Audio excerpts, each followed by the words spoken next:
ఇవాళ ఏమిట్రా ఆదిత్య? ఏమిట్రా? నూతన సంవత్సరం. అసలు ఇంతకీ ఏమిటి ఈ సంవత్సరాలు, ఈ సంవత్సరాదులు ఎందుకు వచ్చింది? ఇవన్నీ ఏదో రోజు లాగే సూర్యుడు ఉదయిస్తున్నాడు, సూర్యుడు ఉదయించగానే కాఫీ తాగుతాం, 8 గంటలకు టిఫిన్ చేస్తాం, 1 గంటకో 2 గంటకో టిఫిన్ భోజనం చేస్తాం, కాసేపు పడుకుంటాం, 3 గంటలు వేస్తాం, టీయో కాఫీ తాగుతాం, సాయంకాలం తప్పదు కదా అని ఆశ్రమానికి వస్తాం. అమ్మా కుసుమ, సాయంకాలం వస్తాం. తర్వాత ఇక ఏమిటయ్యా అంటే రాత్రి 8:30 ఎప్పుడు అవుతుందా అని చూస్తూ ఉంటాం. 8:30కి ఇంట్లో గృహప్రవేశం, మళ్ళా మాతాజీ సంగతి. కానీ ఆశ్రమం ఉన్నదో లేదో, ఎగిరిపోయిందో ఏమిటో మాకు అవసరం లేదు. మళ్ళా తెల్లవారి ఇప్పుడు పాఠం కూడా లేదు కదా, ఉదయం నుంచి అనుకోవడానికి మాకు అవకాశం కూడా లేదు. ఇంకా పొద్దున కనుక పాఠం ఉండేట్టయితే అప్పుడు అయ్యో 7:30 అయిపోతున్నది, 7:30 టైం ప్రకారం మొదలు పెట్టేసారి, ఇదో పెద్ద బాధ ఏమితో, ఏదో మేము 8 గంటకి 8:30కి వస్తాం, అప్పుడు మొదలు పెట్టకూడదా అని మరొకసారి నన్ను తలుచుకొని ఒకసారి అనేసుకొని నన్ను అప్పుడైనా అనుకొని మళ్ళా వస్తారు. ఏడు పొద్దున పూట పాఠం లేదు కాబట్టి సాయంకాలం వరకు ఇక ఆశ్రమం సంగతి కానీ మాతాజీ సంగతి కానీ అనుకోవాల్సిన టైం ఏమ్మా అని చెప్పని అనుకొని అబ్బా నిజంగా ఇంతకాలానికి హాయిగా ఉంది. ఏమిటి ఇంతకేను పాపం హిరణ్యకశిపుడు విష్ణువుని తలుచుకోలేదు అన్నట్టు మీ కర్మ కూడాను. చూసారా, ప్రొద్దున పాఠం లేదు కదా, ఎక్కడండి ఆశ్రమంలో ఎవరు ఉంటాడు మాతాజీ, మళ్ళా పాపం నా దగ్గరికి చెడు తిప్పి మళ్ళా రావాల్సిందేనండి. అట్లాగా నామస్మరణ చెయ్యక తప్పదు మీకు. ప్రొద్దున పాఠం ఉన్నా బాగుండు, లేదా ఇంట్లో తిండిని తప్ప ఇంకోటి లేదని అనుకునేవాళ్ళు కొంతమంది. ఇట్లాగా ఎన్నో ఉంటుంటాయి. ఇంతకీ రొటీన్ వర్క్ ఇంతకంటే ఏమైనా ఉందా? ఏమైనా అభివృద్ధి చెందుతున్నావా? ఏమీ లేదు, మామూలుగానే ఉంటున్నాయి. ఇది ఎందుకు ఈ సంవత్సరాలు ఇవన్నీ ఎందుకంటే మన భారతదేశంలో ఒక గొప్పదనం ఉంది. మానవుణ్ణి, అందులో సకల జంతు సముదాయం, చరాచర జీవకోటి అంతా ఇందులోనే ఉంది. దీన్ని సరిగా పెట్టుకోవాలి. ముళ్ళ మొక్కలుంటే ఎట్లాగైతే తీసేస్తామో అటువంటి చెడు భావాలుంటే తీసేసుకోవాలి. మంచి మొక్క కనుక ఎటైతే దాన్ని అభివృద్ధి చేసుకోవాలి.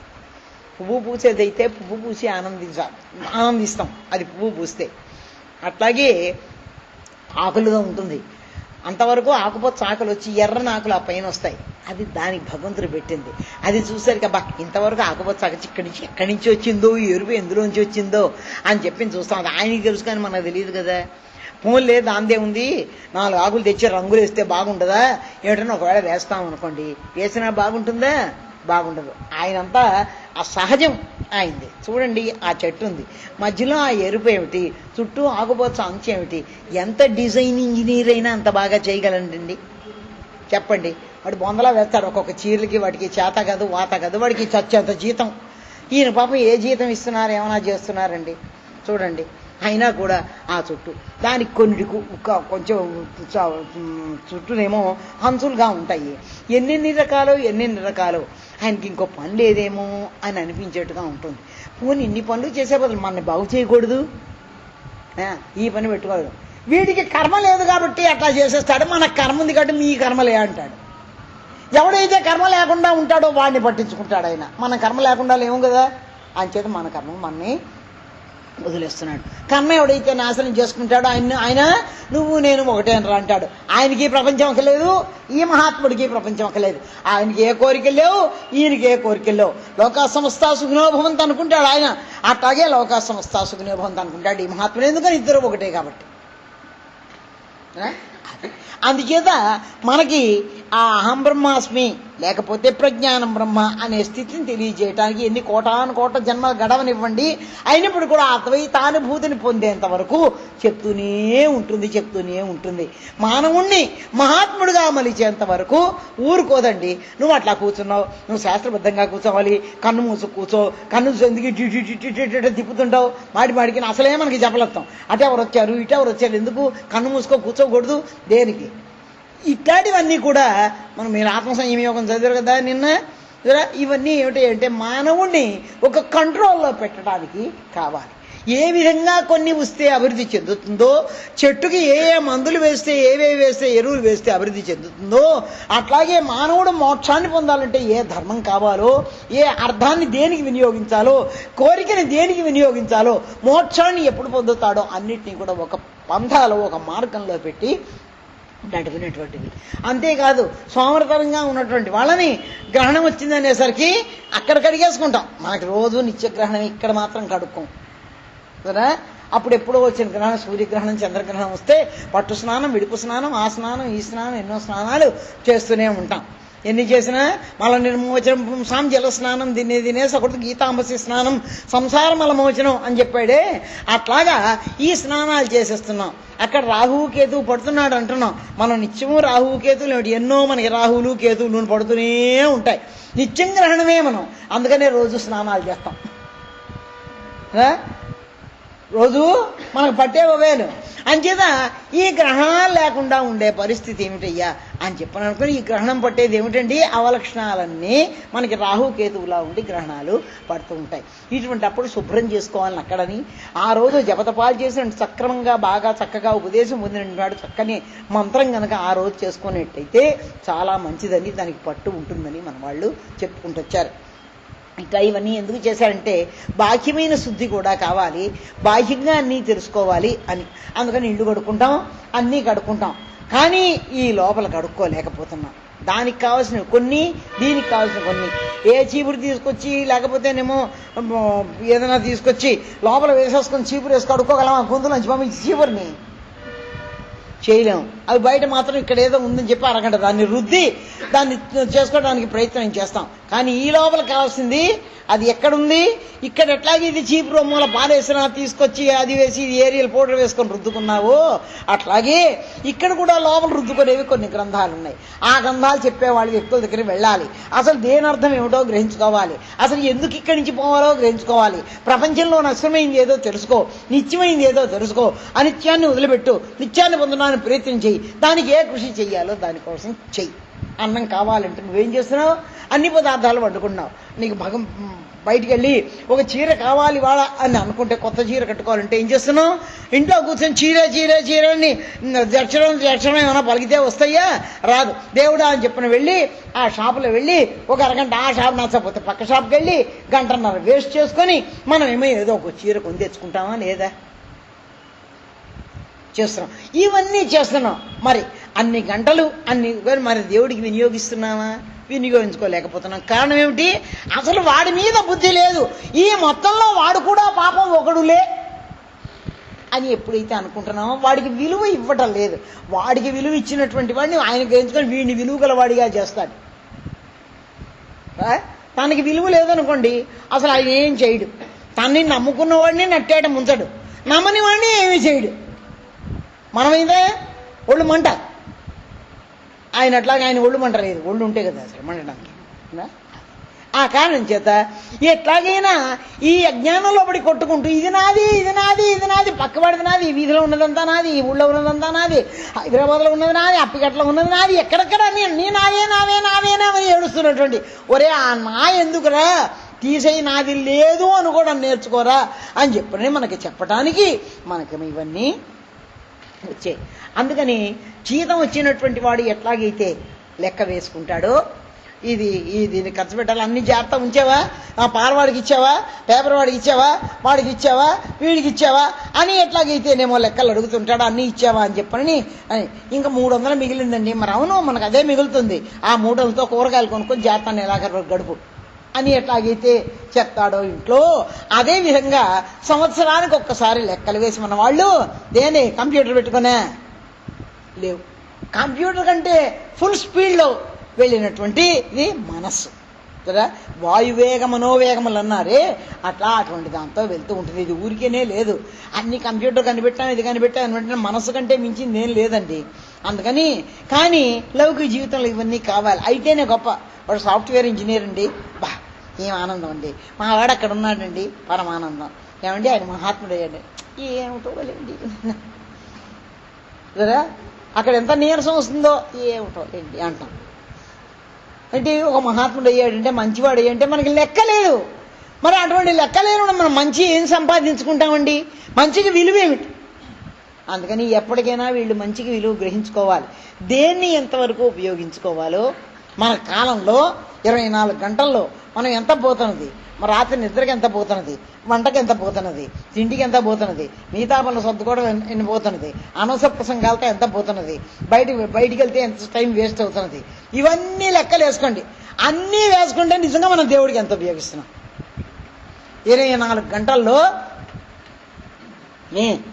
4 భాగాలు చేద్దాం. 6 గంటలైనా వినియోగిస్తున్నామా దేవుడికి? లేదు.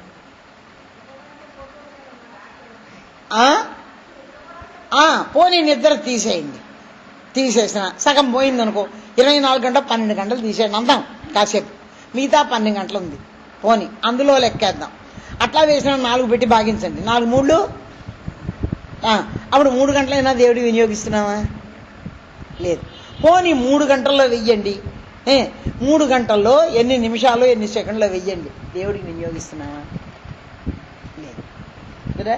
మరి ఈ కొంచెంలో ఇంత అయితే, ఇంకొంచెంలో ఇంత అయితే, ఇంకొంచెం ఇంత అయితే కదా మనకి ఎక్కువ అయ్యేది ఏది? మనం ఏమిటనుకుంటున్నాం? వినియోగిస్తున్నామని అనుకుంటున్నాం, బుద్ధి మాత్రం దాని మీద ఉండటం లేదు. అక్కడ దెబ్బతింటున్నాం. దేవాలయానికి వెళ్ళాము. వెళ్ళేటప్పుడు ఎవరితో వెళ్ళారు? నేను ఆదిలక్ష్మ ఇద్దరం కలిసి వెళ్ళాం. వెళ్తూ ఉంటేనేమో ఆదిలక్ష్మ గారు చెప్పారు, ఏమని, మా రాధ వస్తుందండి ఇవాళ, మొన్నటి పాపం దానికి ఒంట్లో బాగలేదు అని చెప్పేసరికి అని ఆమె చెప్తూ, నాగమణి మీ మనవరాలు బాగుంది, బాగుందండి, బోర్లా పడుతున్నది, అట్లాగే ఉంటుంది, అబ్బో ఇంకేం ఆడుతున్నదో ఏం చేస్తామని కాసేపు మనవరాల గురించి చెప్తుంది. ఇదంతా ఏమిటండి? దేవాలయానికి వెళ్తున్నారు, దీని పేరేమిటి? పాపం ఒక్కసారి కూడా దేవుడు వాడి కర్మ గుర్తుకు రాడండి. దేవాలయం వెళ్ళిన తర్వాత మెట్టెక్కినా గుర్తుకురాడు. ఇంకా ఏమిటో మా పక్క వాళ్ళు కొత్తగా వచ్చండి, అదేమిటండి అయినా అదేమిటో శుచి లేదు, శుభ్రం లేదు, ఇంత ఆమె మిగిలిపోతుంది, ఇంకా ఇంకోటి చెప్తుంది.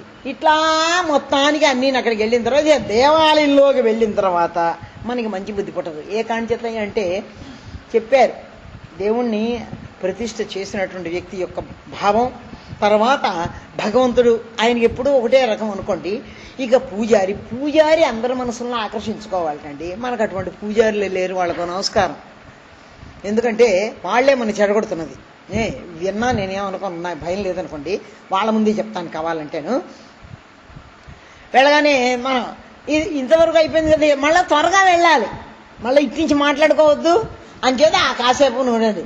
ఇవాళ ఏమిటో ఆ దండైనా సరిగ్గా వేసాడు కదా, ఏం పూజారో ఏమిటో అని, నీ కొబ్బరికాయ కొట్టిచ్చాడా నీ ముక్క? లేదు, ఇంకోకాయ కొట్టినట్టున్నాడు, నేను పెద్దకాయ తీసుకెళ్ళాను చిన్న. ఇవన్నీ దేవాలయంలోనే. ఎక్కడివి? మళ్ళీ వేరే ఎందుకండి? ఆ దేవుడు వినొద్దారే, మళ్ళీ ఈసారి మంచి కొబ్బరికాయ సరిగ్గా ఇవ్వాలి మనకి. అంచేత ఆయన వినట్టుగా మాట్లాడుకుని, అవి ఏమిటోనండి ఏం పూజారులు అని బయటికి మళ్ళీ రాగానే బయట 1 నిమిషం కూర్చోమన్నారు. కళ్ళు మూసుకొని కూర్చోండి, ప్రశాంతంగా దైవ సాన్నిధ్యానికి వచ్చానంటే అక్కడ కూర్చుంటాం. ఇక మన చేతిలో ఉన్న ఏ రాయి అయినా, అక్కడ మంచి సలవరాయి అయినా మనకేం అక్కడ ఎత్తి మీద కొట్టుకున్నట్టు దాని మీద టప్పా కొట్టేసి, ఒరే కిషోర్ ఇటు రారా, ఇది ఒక కొబ్బరి ముక్కని మనవండి అనమాట. మరి వాడు కూడా ఉండద్దు తోకాయి, వాడికి కూడా ఇచ్చేసి, వాడికి ఇచ్చిన తర్వాత, బామ్మ ఈ ముక్కైనా పెట్టి నాకు ఈ కూడా కావాలి అంటాడు. అనగానే వెంటనేనేమో నా వాడికి ఇంకో ముక్క కూడా చేతిలో పెట్టి, అప్పుడు వాళ్ళతో పాటు వీళ్ళు కూడా ఏడ్చి కొంచెం ఓ తిట్టి ఓ శాపనార్థం పెట్టి చేతిలో ముక్క పెట్టి పోదా బయటికి పోవని చెప్పండి. అక్క మళ్ళీ కూర్చొని కాసేపు మాట్లాడుకుంటారు. ఇప్పుడు అవన్నీ ఇక్కడ సాగో కాబట్టే నా మీద అందరి కోపం. కాసేపు చెప్పుకుందామన్నా చెప్పుకొని ఇవ్వరండి.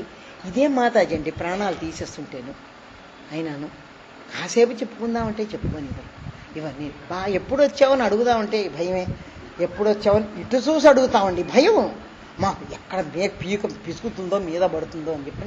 ఎప్పుడు వచ్చావు నువ్వేనా అని అడుగుదాం అనుకోసారి చూస్తుంది, కొంచెం ఎప్పుడు వచ్చావు అంతా చూస్తూ ఉంటాను అన్నీను. నా మీద మీకు అట్లా ఉన్నప్పుడు కూడా ఎప్పుడైనా వీళ్ళు బాగుపడతారులే అనుకుంటుంటాను. ఆ భయం ఉండటం కూడా మంచిదే, కానీ భయభక్తులు అన్నా కానీ భక్తి భయాలు అనలేదు కదా. నేను ఎందుకంత దొంగ వ్యవహారాలు అంటాను నేను అనేది, ఎందుకంత అవి ఆ లోపల ఉంటాయి, ఉండలేవు. వీళ్ళు ఎంత దాచుకుందాం, ఇక్కడ మహాత్ముల్లా మనం ఉందామనుకున్నా అవి ఉండనివ్వు. కదిలించిదేయాలి, మాట్లాడేయాలి, ఒకసారి మాట్లాడేయాలి, అది అయిపోవాలి. అంచేత మీద పడిపోతాయి, వెళ్ళి వద్దనుకున్నా పడుతూ ఉంటాయి. వీటన్నిటినీ కంట్రోల్ పెట్టుకుని మీరు 5 నిమిషాలు కూర్చున్నా దేవుడి దగ్గర సరే, అప్పుడు బాగుంటుంది. మళ్ళీ అట్నుంచి వచ్చాడు మళ్ళా వాళ్ళ గురించి వీళ్ళ గురించి అదెవరి గురించో మాట్లాడుకుంటూ ఇంటికి వచ్చిన తర్వాత కూడా మెట్టు దగ్గర ఏమో ఒక 15 నిమిషాలు మాట్లాడుకొని తర్వాత అప్పుడు వాళ్ళ ఇంటికి ఆమె వీళ్ళింట్లో ఈమె. ఇప్పుడు ఇవన్నీ దేవాలయం కదా. ఎక్కడికి వెళ్ళారండి మీ బామ్మగారు? దేవాలయంకి వెళ్ళిందండి మా బామ్మ. పురాణం చెప్తున్నారు కదా ఆచార్యులు గారు, పురాణంలో ఉన్న మన పురాణమే, అక్కడ చెప్పిన ఆ పురాణమే చెప్తాను ఇది. అందుచేత ఇటువంటి వాటిలన్నింటినీ ఒక కంట్రోల్లో పెట్టడానికి నీ కాలాన్ని ఎంత దైవానికి వినియోగం చేస్తున్నావు, సంవత్సరంలో ఎంత చేస్తున్నావు, ఈ రోజులో నువ్వు ఎంత చేస్తున్నావు అని చెప్పి మనకి చెప్పడానికి ఈ కాల నిర్ణయం చేసి ఈ ఉగాది అనేది మనకి మొట్టమొదటి వచ్చే చైత్ర మాసంలో రకరకాల విచిత్రమైనటువంటి పూలు పూస్తూ ఇక్కడ అన్నీ ఆకు రాలిపోయి అన్నీ చక్కగా చిగురు పెడుతూ ఉంటాయండి. చూడండి, ఆ పైన చూసి అటు చూస్తూ ఉంటుంది, ఆ గాలికి ఊగుతూ ఉంటుంది, ఆనందాన్ని ఎంత అనుభవిస్తుందో. ఇంతలో ఎండ వస్తుంది, అప్పుడే ఇట్లా వాడిపోతుందండి, అయిపోయింది. దాన్ని లోపల కనుక తీసుకొచ్చి పెట్టేడితే మళ్ళా పుంజుకుంటుందండి. ఇంత మాత్రం మన జీవితం కూడా అంతే, ఏ కాస్త వచ్చినా ఇట్లా అయిపోతుంది. దాన్ని మనం జాగ్రత్త పోషించుకోవాలంటే తిండి బాగా పంపించేసి కాదు, అవసరమైనంత వరకు దాన్ని నిండుగా అరగంటకోసారి ఇక్కడ కూర్చొని నీళ్ళు పోస్తే ఉంటుందా, 4 రోజులు కూలిపోతుంది, మొత్తం ఒక్క చచ్చిపోతుంది. అట్లాగే ఇది కూడా ఒక వృక్షం. ఈ వృక్షాన్ని చాలా జాగ్రత్తగా పోషించుకోవాలి. అందుకని ఎంత ఉపయోగించారు, సంవత్సరంలో ఎంతకాలం ఉపయోగించారు, దానిలో 2 ఋతువులు 6 ఋతువులు, అందులో ఎంతకాలం ఉపయోగించారు, అందులో అయనాలు 2, అందులో దేనికి ఉపయోగించారు, అందులో మాసాలు 12 ఎంత ఉపయోగించారు, దానిలో పక్షాలు 24 ఎన్నో, ఏ పక్షం అయినా ఉపయోగించావా నువ్వు? 15 రోజులు గట్టిగా ఏమైనా దేవుణ్ణి అనుకున్నావా? పోనీ వారం రోజులు అనుకున్నావా? పోనీ ఒక్క రోజైనా అనుకున్నావా? ఒక్క రోజులో ఎన్ని గంటలు అనుకున్నావు? ఇట్లాగా కిందకి లాగితే మనం ఏమొస్తున్నామండి? ఈ లెక్కల కోసం మనకి పెట్టారు. అంతేకాదు శారీరకంగా లెక్కలు ఉండాలి, భౌతికంగా లెక్కలు ఉండాలి, ఆధ్యాత్మికంగా కూడా లెక్కలు ఉండాలి అని చెప్పినని మనకి తెలియజేయటానికి మనకి ఈ భూమిలో ఏమేం పండుతాయో, ఏమేమి ఉపద్రవాలు వస్తాయో, ఏ వర్షాలు వస్తాయో ఇవన్నీ కూడా మనకి చెప్పి పంచాంగము అని చెప్పని 5 విధుల్ని మనకి చెప్పింది. తిథి, వారము, నక్షత్రము, కరణము, ఇవన్నీ యోగం అని చెప్పని 5 చెప్పుకుంటూ వచ్చింది. ఏమిటయ్యా అంటే మనుషుల యొక్క ఇది మ్యాథమెటిక్స్ అన్నమాట, లెక్కలు కదా. ఇవి క్యాల్కులేట్ చేసి నువ్వు ఇట్లా ఉంటే బాధపడవు అని. ఎలుకలు ఎక్కువ ఉన్నాయి, ఏం చేస్తావు? వాడిని అన్నగా తరిమగలవా? జాగ్రత్తగా ఉండు, తలుపులు దగ్గర వేసుకొని, తలుపులు తీసి పెట్టేకండి.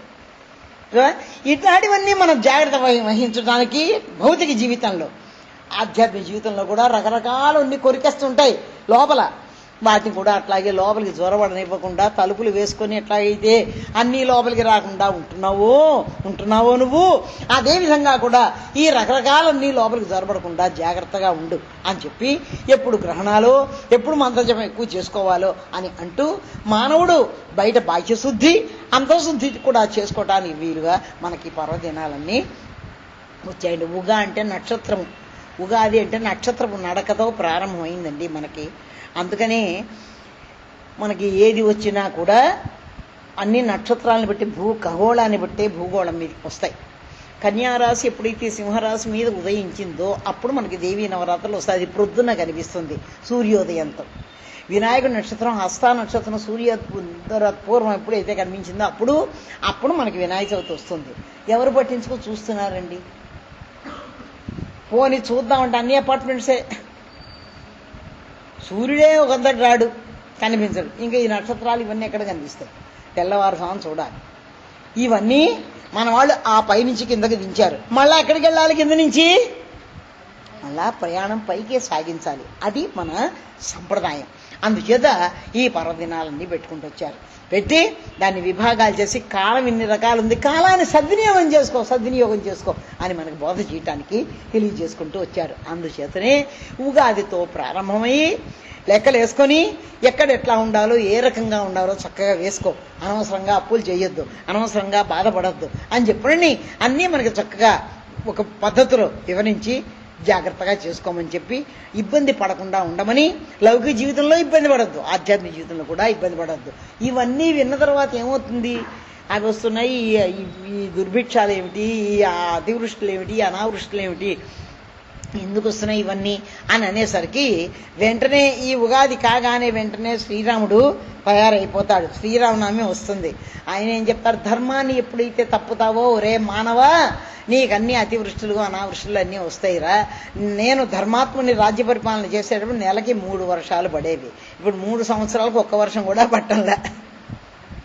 కారణం ఏమిటి? మానవుడు ధర్మాన్ని నిలుపుకోవడానికి వచ్చాడు. మానవుడు పుట్టినప్పటి నుంచి ధర్మానికి విలువ ఇచ్చే పుట్టాలి, లేకపోతే మానవ జీవితం లేదు. ధర్మాన్ని వదిలిపెడితే మానవుడు లేడు, వాడికి మానవత్వం లేదు.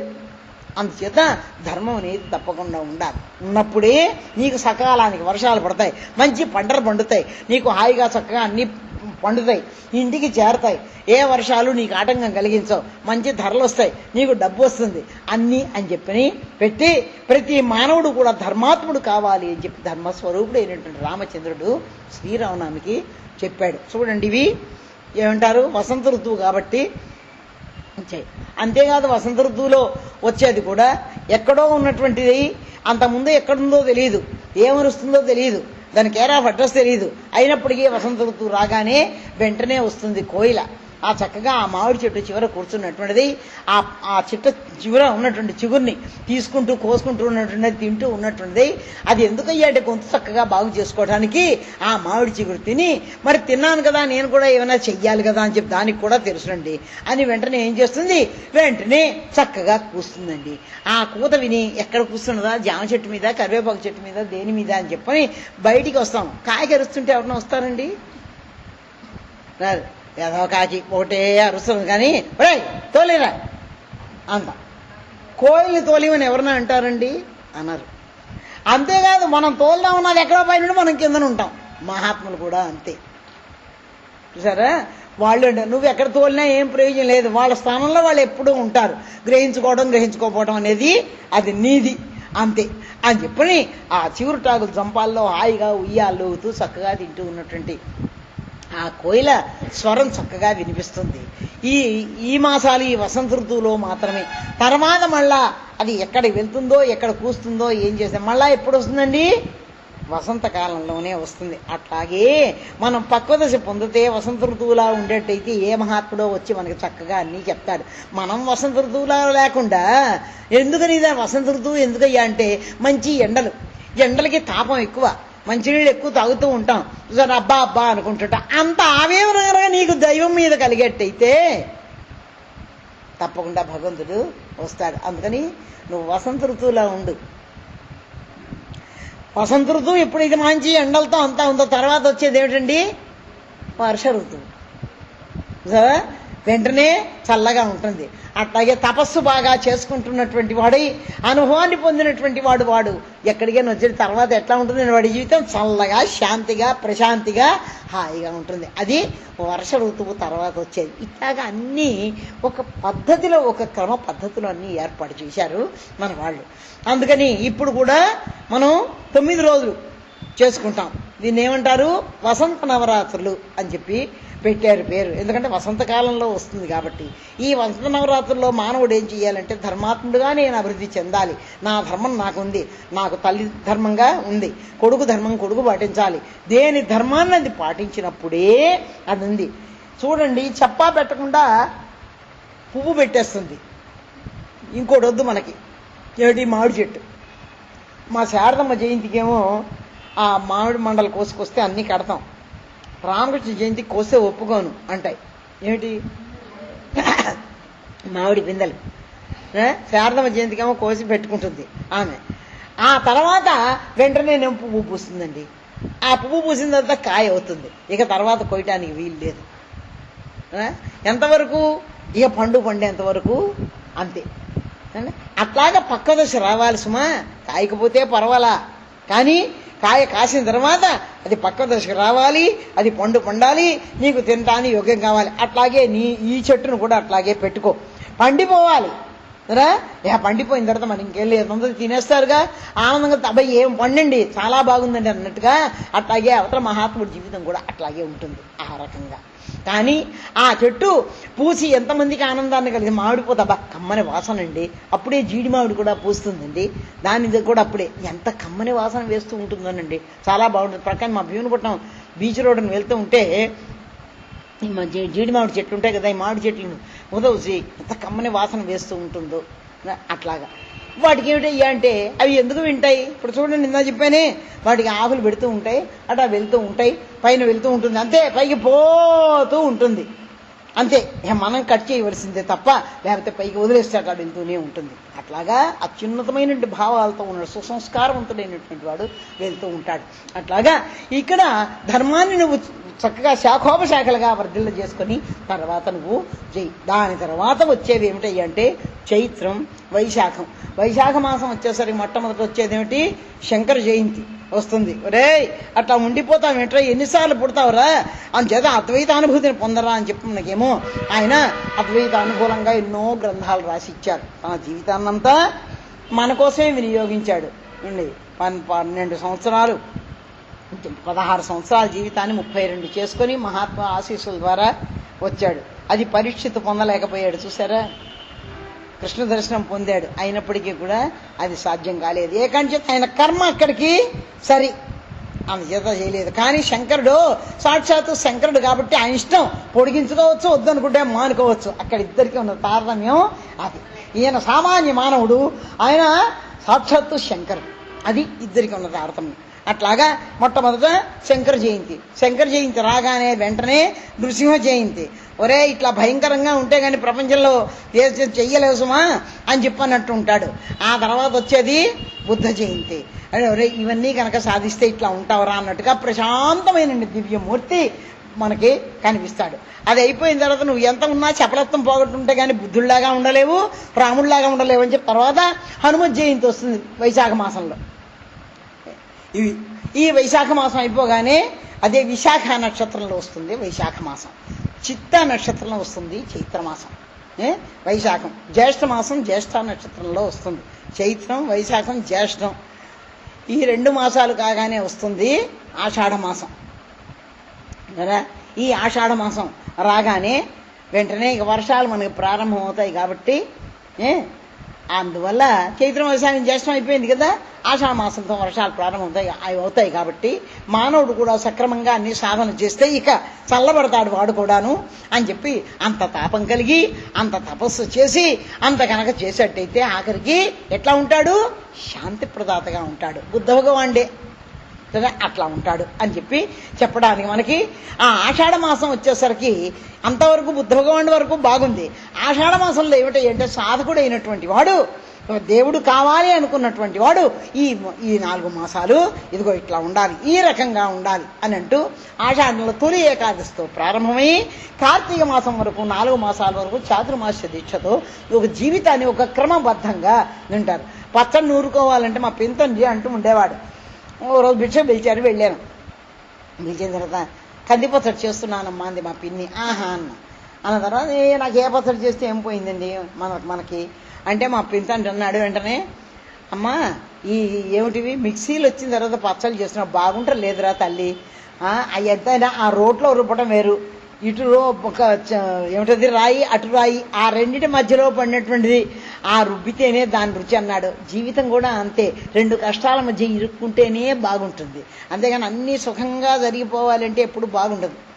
చూసారా, ఆ మధ్యలో నలుగుతూ ఉంటే అప్పుడు నిజంగా బాగా ఉండేదనేది అప్పుడే తెలుస్తుంది. కష్టం అంటే ఏమిటో తెలుస్తుంది, విలువ ఏమిటో తెలుస్తుంది మానవ జీవితానికి. అందువల్ల అక్కడ ఆ రకంగా పెట్టుకుంటూ వచ్చారు. అందువల్ల ఈ ఆషాఢం తర్వాత శ్రావణం, భాద్రపదం, ఆశ్వీజం, కార్తీకం అంతవరకు వచ్చాయి. ఈ తొలి ఏకాదశి అని చెప్పని పెట్టి ఈ తొలి ఏకాదశిని యుత్థాన ఏకాదశి, శయన ఏకాదశి, యుత్థాన ఏకాదశి అని చెప్పని పెట్టారు. ఎప్పుడు చూడండి వేసవకాలం చర్చలు ఆడుతుంది, ఏమైనా తినాలి అందరినీ తినాలి బుద్ధి పుడుతుంది. వర్షాకాలంలో ఏముండదు, మందకొడిగా ఉంటుంది జీర్ణ వ్యవస్థ కూడా. అందుకని చెప్పి ఆ జీర్ణ వ్యవస్థకు తోడుగా కఠిన నియమాలు పెట్టారు. పలానా పప్పు తినొద్దు, 1 మాసం 1 దినం పాలు మానేయండి, 1 దినం 1 నెల పెరుగు మానేయండి. ఇవన్నీ ఎందుకో తెలుసునా? ఎందుకంటే అడిగించుకోలేదు లోపల. చూడండి, ఆరోగ్యం కావాలి, సాధన చెయ్యాలి, మహాత్ముడైపోవాలి, అన్నిటినీ మానవ జీవితంలో ప్రవేశపెట్టి చూసింటే ఒక్క మన భారతదేశానికే చెల్లు, ఇంకో దానికి లేదండి. అంత చక్కగా మలిచి ఈ 4 మాసాలు చక్కగా ఒక కఠిన నియమాన్ని పెట్టుకొని మీరేమో ఇవి మానేసి చక్కగా సోమరతనాన్ని వదిలిపెట్టి ఉండండి అని మనకి చెప్పారు. దాని తర్వాత వచ్చేది ఆషాఢం, తర్వాత శ్రావణ మాసం వచ్చేసరికి బాగా శ్రవణం చెయ్యండిరా అన్నట్టుగా కృష్ణ పరమాత్మ బోధించిన భగవద్గీత ఉంది. అది ఆయన శ్రావణ మాసంలో కృష్ణ పరమాత్మ పుట్టి భక్తి కలగాలంటే భాగవతం చదువుకోండి. ఎటువంటి పరిస్థితుల్లోనైనా జీవన్ముక్తులా ఉండాలంటే భారతం చదువుకోండి. దుష్టులకి దూరంగా ఉన్న వాళ్ళు వచ్చి బాధ పెడుతూ ఉంటారన్నది దుర్యోధనుడు భారతం చదువుకోండి. ధర్మం అనేవాడు ఎక్కడ అరణ్యంలో ఉన్నా ధర్మాన్నే పాటిస్తూ ఉంటాడని చెప్పి పాండవుని గుర్తుపెట్టుకోండి. ధర్మం కోసం వెళ్ళిన ధౌమ్యుని పెట్టుకున్నటువంటి వాడే మనస్సు చంచలత్వం కాకుండా 24 గంటలు దుర్యోధనుడి గురించి ఆలోచించకుండా కౌరవుల గురించి ఆలోచించుకుని మనసును చెడగొట్టుకోకుండా ఏం చెప్పారు, చక్కగా పురాణం అంతా శ్రవణం చేస్తూ ఉండండి, హాయిగా ఉంటుంది అని చెప్పని ధౌమ్య మహర్షిని పంపించారు. అందుకని ధౌమ్య మహర్షి నిత్యం చక్కగా పురాణాలన్నీ చెబుతూ వాళ్ళ మనస్సు చెడు వైపు వెళ్లకుండా చక్కగా పోషించాడండి. అది ధౌమ్య మహర్షి చేస్తుండే. అందుకని వాళ్ళు ఎక్కడికి వెళ్ళినా ధర్మాత్మలే అయ్యారు తప్ప ఏనాడు కూడా అధర్మాత్ములు కాలేదు. దాని తోడుగా వాళ్ళ శ్రీరంగరక్ష ఎప్పుడు అని పిలవగానే తయారైనటువంటి వాడు ఎవరు, కృష్ణ పరమాత్మ వాళ్ళకి దగ్గరగా ఉన్నాడు. అయితే దేవుడున్నా మనం కొన్ని నియమాలతో ఉన్నప్పుడు వాడికి దగ్గర చేరగలను. మీరు జరిగితే నా దగ్గరే రాగలరు కానీ లేకపోతే రాగలరా, నేను అక్కడే ఉంటాను ఒకడే ఉంటాను, నాకు కావాలంటే అది కుదిరేవి కాదు. అంచేత ధర్మంతో దైవం దగ్గరికి వెళ్తుంటే ఆయన ఏం చేశాడు, ఆ ధర్మం వీడు ధర్మస్వరూపులు ఆయన కూడా దగ్గర రావడం మొదలుపెట్టాడు. అక్కడ చూసారా, ధర్మంతో వీళ్ళు దైవ సాన్నిధ్యానికి వెళ్ళారు. వెళ్తుంటే ఈ వీడు ధర్మాత్మలే వీళ్ళని వదిలిపెడితే ఎట్లాగని చెప్పి మాటిమాటికి కృష్ణ పరమాత్మ వచ్చినటువంటి వాడై వాళ్ళు ఎక్కడ ఉన్నా కూడా వాళ్ళని ఆదుకుంటూనే ఉన్నాడు. అత్యవసర సమయాల్లో ఆదుకున్నవాడు ఎవడండి, ఒక్క భగవంతుడే. అత్యవసర సమయాల్లో వదిలేస్తారు సామాన్య మానవులు, అయితే అత్యవసర సమయాల్లో ఆదుకునేవాడు ఒక్క భగవంతుడే. అందుచేత ఆయన ఆదుకున్నాడు. కాబట్టి శ్రావణ మాసం వచ్చేసరికి కృష్ణ పరమాత్మ మనకి ఇస్తాడు. అప్పుడే అందుకని ఆడవాళ్ళకి నోములు. అంతేకాదు శ్రావణ మాసం ఇంకానేమో వర్షాలే కదండి. ఈ వర్షాల్లో తిరుగుతూ నానా బాధపడుతూ ఉన్నటువంటి వాళ్ళకి అందుకే వ్రతాలు ఇవన్నీ మగవాళ్ళకి లేవు. వాళ్ళకేమో అక్కడ తింటమే, శనగలు వేయించిస్తా అనుకోండి అన్ని వెళ్ళి శుభ్రంగా తింటారు. ఏదో ఏమిటవి శ్రావణ మాసం ఏమిటో చేస్తారు కదా, శుక్రవారాలు అవి ఏమిటో మరి ఏమిటో ఆ నోములు అవి నాకు తెలియదు కానీ అవి ఏదో చేస్తే అవన్నీ నేను తినటానికి పీట వేసుకొని కూర్చోవలసింది తప్ప వాళ్ళకి ఏమో. వీళ్ళేమిటి నోచుకొని నోము, పైగా అది కూడా చూడండి నిజంగా త్యాగస్వరూపులు అండి స్త్రీలు. అయితే దాన్ని సద్వినియోగం చేసుకోవాలి. పూజ చేయించుకున్నా వాళ్ళ ఆయనల పేరే చేయించుకుంటారు. పోని ఇంకైనా వ్రతాలు ఏదైనా చేసినప్పటికి కూడా ఆ వ్రతాలు దేనికయ్యా అంటే భర్త ఆయురారోగ్యైశ్వర్యాల కోసమే. కారణం ఏమిటయ్యా అంటే ఒక చెట్టుని అతుక్కొని లత ఎట్లాగైతే ఉంటుందో పట్టుకొని ఆ విధంగా ఆ భర్తలు బాగా ఉంటే మేము కూడా బాగుంటాము అనేది ఎంత చూడండి. అంటే మనిషి ఎంత అవసరమో భార్యాభర్త సంబంధం ఎటువంటిదో అని చెప్పని అన్ని చక్కగా అమర్చుకొచ్చారు. దాన్ని దుర్వినియోగం చేసుకుంటే ఎవడేం చేయగలడండి. గురు శిష్య సంబంధం పవిత్రమైనటువంటిది, చాలా పవిత్రమైనటువంటిది. కానీ దాన్ని ఎంతవరకు సద్వినియోగం చేసి గురు చెప్పినట్టు వినేది ఏమిటండి, ఇవాళ చెప్పినట్టు వింటాడు గురువు, లేదా రాత్రి సఫా చేసేస్తాం అని. గురు శిష్య సంబంధం అది. అట్లాగే ప్రతిదీ కూడా ఆ విధంగా ఎంతసేపు త్యాగం. మా అబ్బాయి పేరు పూజ చెయ్యండి, తన పేరు అక్కర్లేదు, వాడు బాగుంటే తను బాగున్నట్టే. అందుకని ఇది తీసుకొని పురుషులు ఏం చేస్తున్నారయ్యా అని అంటే అన్నీ చేస్తున్నారు అని చెప్పి అనుకోండి. కానీ ఇందులో ఎవరు ఒకరు ముందు ఒకరు వెనక అయినప్పటికి కూడా అప్పుడు అసలు సంగతి బయటపడుతూ ఉంటుంది. వెళ్ళాం కాదు ఊరుకోవడానికి, తిన్నగా ఉంటారా లేకపోతే నేను అది కాఫీ కూడా ఇవ్వని ఉంటుంది కోడలు, సచ్చెట్టు వింటాడు. చూసారా, ఇవన్నీ ఆలోచించుకొని మనం ముందుగానే జాగ్రత్త పడితే మంచిదంటాను నేను. అందువల్ల చాలా జాగ్రత్త అవసరం. జీవితంలో ఏదో చాలా డొల్లీగా తీసేసుకోకండి. ఇక ముందు ఏమిటి నా జీవితం అని ఆలోచించుకొని జాగ్రత్తగా కనుక ఉండేటైతే ఎప్పుడు బాధ లేదు. ఏదో డబ్బు వస్తుంది కదా ఏదో అనేది కాదు. డబ్బుంటే ఉండొచ్చు కానీ మంచి మనస్సు కావద్దు. వీటన్నిటినీ జాగ్రత్తగా పెట్టుకోవడానికి చక్కని వ్రతాలు అన్నీ చేసుకుంటూ పరస్పరం అనురాగంతో ఉండాలి, సంతానం బాగా ఉండాలి, వాళ్ళు అభివృద్ధి చెందాలి, వాళ్ళు కూడా పిల్లా పాపలతో సుఖం ఎంత కోరుకుంటుందో చూడండి ఇల్లాలు.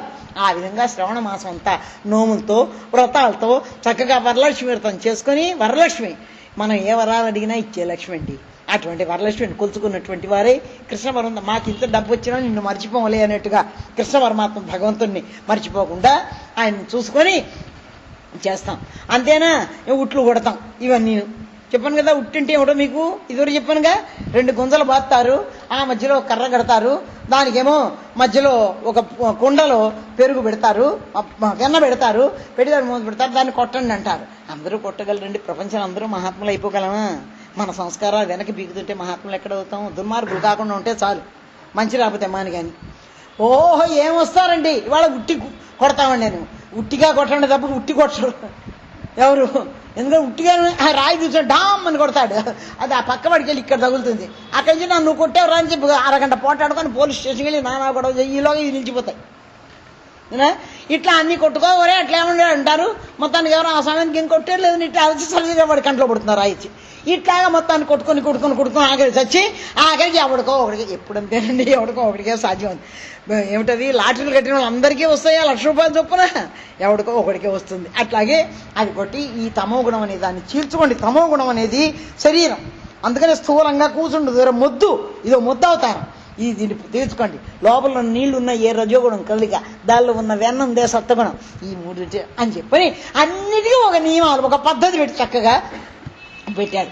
ఈ శ్రవణ మాసం, దాని తర్వాత వచ్చేది భాద్రపద మాసం. భాద్రపద మాసం వచ్చేసరికి కృష్ణాష్టమి మళ్ళీ చేసుకోండి, ఎందుకంటే ఆయనకి అవసరం లేదు. ఆయనకి ఏ నవరాత్రులు లెక్క లేదు, కృష్ణరాత్రులు లెక్క లేదు, ఏ రాత్రులు లెక్క లేదని ఆయనకి. ఆ తర్వాత ఆయన మాత్రం ఊరుకోడండి. తమోగుణంతో పుట్టారు మీరు, ఏదో అన్ని డప్పాలు కొడుతున్నారు, కానీ బ్రహ్మచర్యం ఉంటే కానీ లాభం లేదని చెప్పని ఈయన తొండం ఊపుకుంటూ వచ్చాడండి. ఆయన ఎవరు? వినాయకుడు.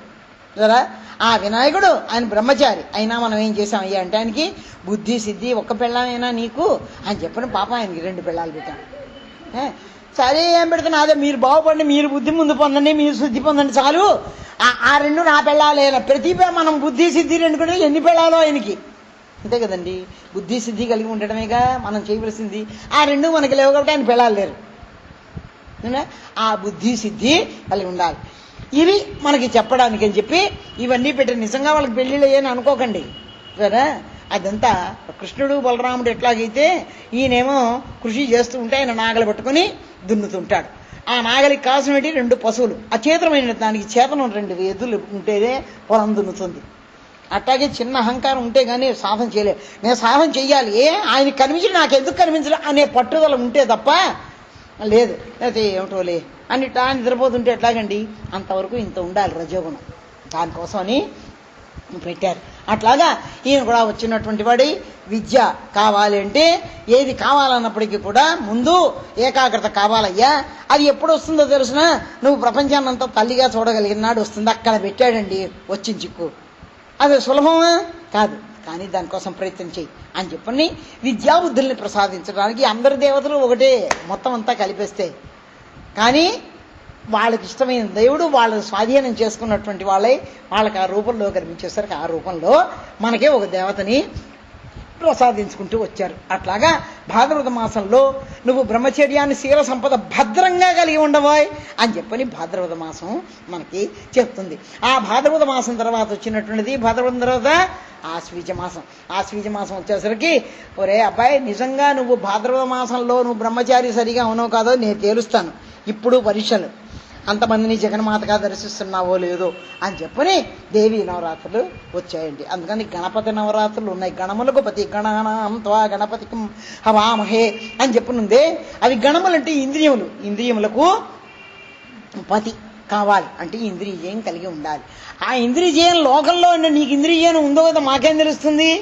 లోకంలో ప్రతి వ్యక్తిని కూడా నీకు ఏ కల్మషం లేని దృష్టితో చూడటం అనేది దాని రిజల్ట్.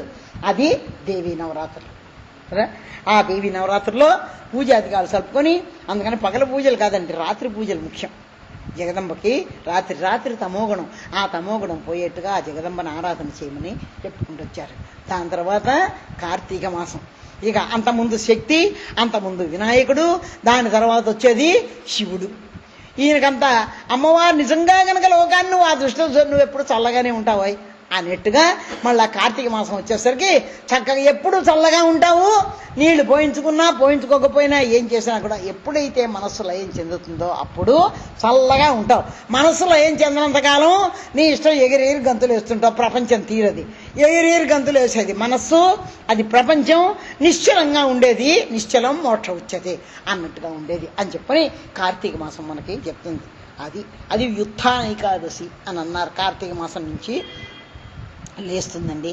మరలా తర్వాత వచ్చేది కార్తీక మాసం తర్వాత మార్గశిర మాసం.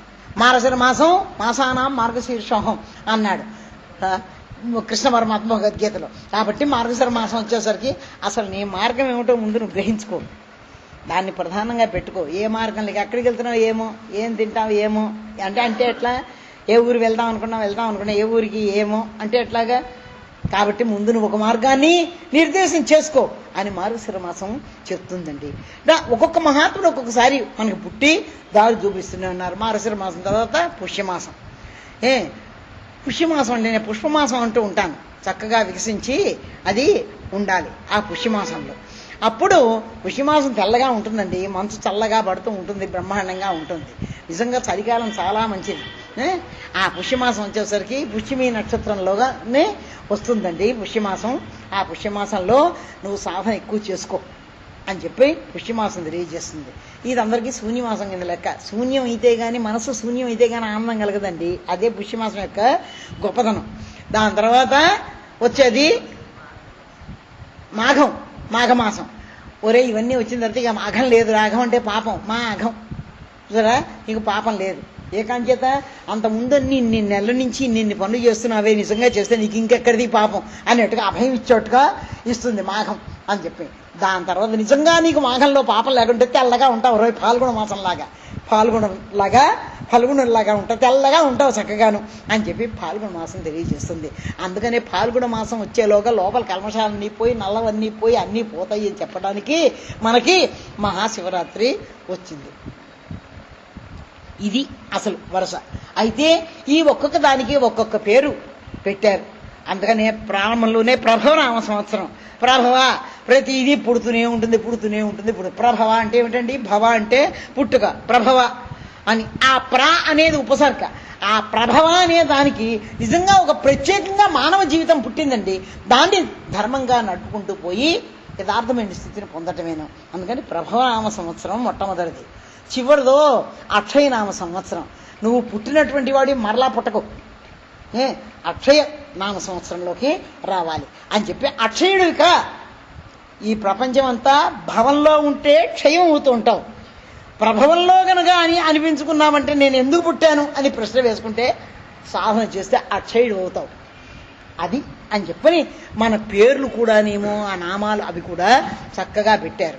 దక్షిణాయనం ఉత్తరాయణం అయనాలు కూడా పేర్లు పెట్టారు, వారానికి పేర్లు పెట్టారు. అన్నీ కూడా ఒక క్రమ పద్ధతిలో పెట్టుకుంటూ వచ్చారు. ఈ సంవత్సరం ఏమిటండి, కిందసారి ఏమైంది సంవత్సరం వ్యయనామ సంవత్సరం, ఈసారి సర్వజిత్ నామ సంవత్సరం. సర్వజిత్ అన్నిటినీ జయించాలి. అసలు మొదటి అసలే మనం ఏం జయించకపోతే ఎట్లా అవుతుందండి. అంచేత మొట్టమొదటి జయించవలసింది రామాయణంలో వెళ్తే ఇంద్రజిత్తు. ఇంద్రుని జయించాడు కాబట్టి ఆయన ఇంద్రజిత్తు అని పేరు వచ్చిందండి. మరి ఇంకేమిటండి, ఇంద్రుని జయిస్తే చాలండి అనుకుంటే ఒరే ఇంద్రజిత్తుని జయించాలంటే ఇంద్రియ జిత్తు కావాలరా. అందుకని ఇంద్రియ జిత్తు అయినటువంటి వాడు లక్ష్మణుడు. కాబట్టి ఆయన వస్తేనే ఆయన లొంగాడు అన్నారు. అంటే ఏమిటి, ఇంద్రియ జిత్తు కావాలి. ఇంద్రజిత్తు కాదు, ఇంద్రజిత్తులు అందరూ కావచ్చు, కానీ ఇంద్రియ జిత్తు కావడం చాలా కష్టం. ఇంద్రియ జిత్తు ఎప్పుడైతే అయ్యాడో వాడు విశ్వజిత్ అవుతాడు. అమెరికాలో ఉన్నాడు మా విశ్వజిత్. ఇప్పుడు మా విశ్వజిత్తు కావాలి, విశ్వాన్ని జయించినటువంటి వాడుగా కావాలి. విశ్వాలు చాలా ఉన్నాయి, వాడు సర్వజిత్ అవుతాడు. అప్పుడు సర్వజిత్ అన్ని లోకాలని జయించినటువంటి వాడు, తిరుగులేదనమాట. ఎక్కడికి వెళ్ళినా పూజింపడే గౌరవం సంపాదించుకుని వాడు సర్వజిత్. అందుకని పుడితే పుట్టావు కానీ సర్వజిత్తు నామ సంవత్సరంలాగా వచ్చి సర్వజిత్తు కారా అని చెప్పి మనకి ఈ సర్వజిత్తు నామ సంవత్సరం మనకు సందేశాన్ని ఇస్తున్నది. ఏవేవి మనలో ఉన్నాయో బలహీనతలు, ఆ బలహీనతల్ని గ్రహించుకొని వాటిని పోగొట్టుకోవడానికి ప్రయత్నం చేయటమే మనం చేసే పని. అందుకే మనకి ఈ లెక్కలన్నీ వచ్చాయి.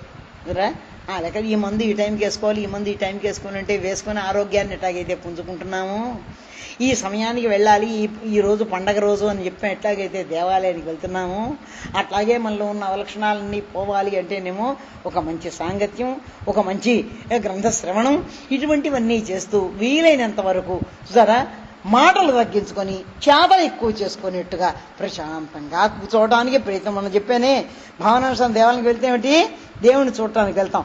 ఆ దేవుడు ఎట్లా ఉన్నాడు, దేవుడిలాగా అట్లా మనం ఉండాలి అంటే ఏం చెయ్యాలి? ఆశ్రమానికి వచ్చి కళ్ళు మూసి కూర్చోవాలి. తోలో మాట్లాడుకున్నారులేండి సరే. ఆశ్రమానికి వచ్చి కళ్ళు మూసి కూర్చుంటే భావనాంశం అయిపోతాం. అవునా? మీ ఇష్టం హనుమంతు దేవునికి వెళ్ళాను అనుకోండి, ఆంజనేయ స్వామి నెలకి అక్కడికి వెళ్ళి అట్టించి వచ్చి ఇక్కడ కూర్చున్నాను అనుకోండి, ఆంజనేయ స్వామి అయిపోతారు. మీ ఇష్టం.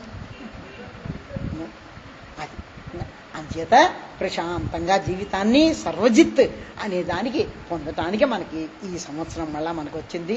దాన్ని సద్వినియోగం పరుచుకుంటాం గాక అని చెప్పని నిన్న మేము చదువుకున్నాం కూర్చొని.